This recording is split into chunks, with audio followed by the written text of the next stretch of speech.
Hello everyone, how you doing? This video is on this small enclosure that I did.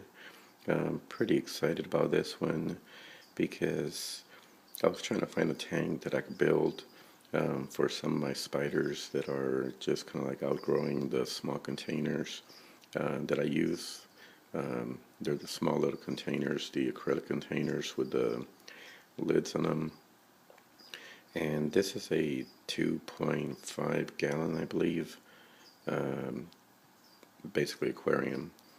So this is pretty cool because basically what I did was just took the 2.5 gallon and made it exactly the way I do my other containers. And as you can see, I drilled a few holes down here. I was just kind of experimenting with it just to get a little ventilation on the substrate so it doesn't mold up or anything. If I'm putting in an arboreal that requires humidity, which I was for this one, I'm planning to transfer my 3-inch versicolor. She's currently in one of the small containers and has really outgrown it. And so basically 2 vents in the front, 1.5-inch vents, and one of these hasps here, which is, it's a little tight. It was my first one, so just kind of experimenting with the idea.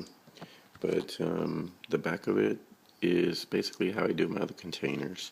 Just use parts that I have, leftover cork bark, and just kind of piece it together. So I have the bark backdrop.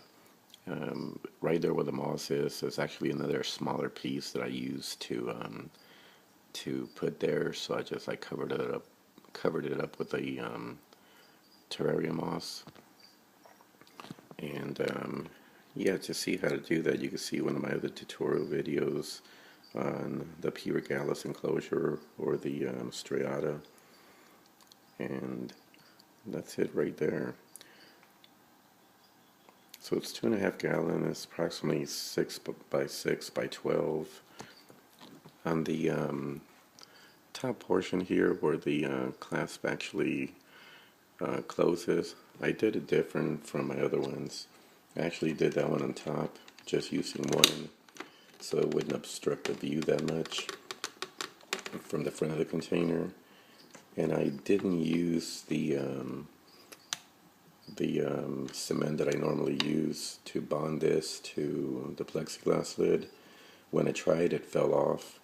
So I used another type of adhesive. It's a Loctite adhesive. It's kind of like a super glue. It has the adhesive and then it has an activator you put on there, and it forms a pretty good bond. So it's holding up, so that should be pretty good.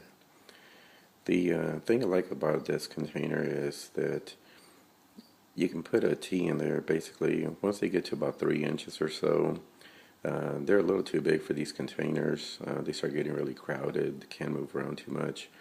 So this is a really cool intermediate container because basically even something as small as, I'd say, like my diversives here, it's like you could put them in there, and even at 2.5 inch they would probably do fine in this container. It's not that big. If you're feeding it, you can make sure that you basically throw the cricket pretty close to it. Once a water dish goes in there, it's not that big.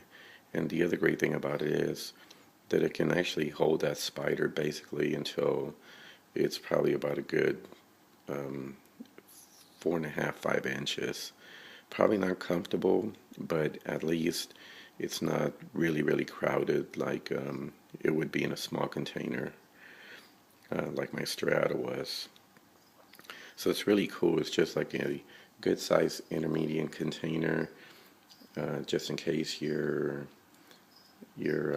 housing a tea and you have and you're trying to build a bigger container for it until you can. That'll hold it pretty good until it's about a good 5 inches.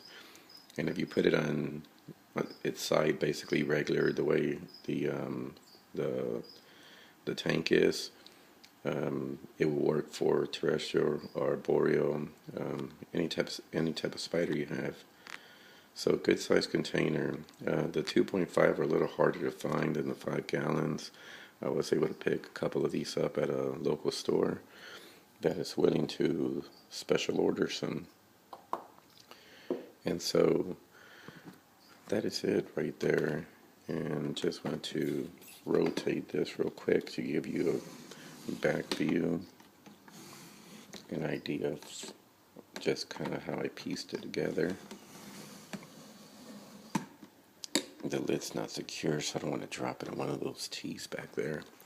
So you can see, just hot glued the cork bark.